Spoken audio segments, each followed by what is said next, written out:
শুভ দুপুর বন্ধুরা, আজকে আমার রান্নাঘরে হচ্ছে কিন্তু দেখো একদম সিম্পল রান্না কিন্তু দারুণ।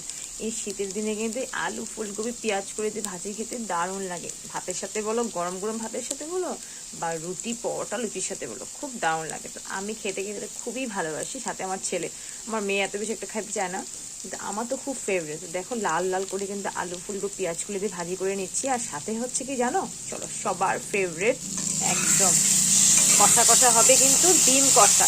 তো আলু আর মশলা কিন্তু কষিয়ে নিয়েছি। আর যেহেতু বাজারে এখন নতুন আলু বের হয়েছে, দেখো একদম দু টুকরো করে কিন্তু বড় বড় করে কিন্তু আলুগুলো আমি ভেজে ভালো করে তারপর সিদ্ধ করে নিয়েছি। তারপর ভেজে কিন্তু আমি এখানে মশলা দিয়ে কষিয়ে নিচ্ছি।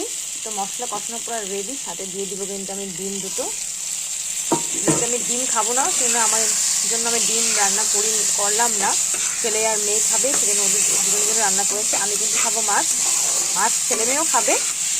তো আমি কিন্তু ডিম খাবো না। ওদের আবার ডিম কষা খাবে বলেই স্কুলে যাওয়ার আগে আমাকে বলে গেছে, না আজকে দুপুরে কিন্তু ডিম কষা বানিও, একদম কষা কষা করে খাবে বলে গেছে।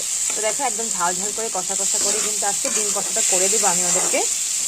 আর এইভাবে ডিম কষা খেতে বন্ধুরা খুব ভালো লাগে, আমারও খুব ভালো লাগে। কিন্তু আজকে আমি ডিমটা খাবো না, আমার তেমন ডিম খেতে আজকে ইচ্ছে করছে না, সেই জন্যই খাবো না। এখন আমার জন্য আমি রান্নাও করিনি সেই জন্য। তো দেখো সামান্য পরিমাণে কিন্তু গরম জল করে রেখেছি, সামান্য পরিমাণে গরম জল একটু দিয়ে দেবো। যেহেতু বলেছে কষা কষা খাবে, তো কষা কষা করেই করে দেবো। জাস্ট মশলা তো ভাজা অলরেডি আছেই, সব কিছু কষানোই আছে, বাস একটু জলটা একটু শুকাবে, তাহলে কষা কষা করে কিন্তু নামিয়ে নেব। আর গরম মশলা সব কিছু দিয়ে আমি কিন্তু ভেজে নিয়েছি।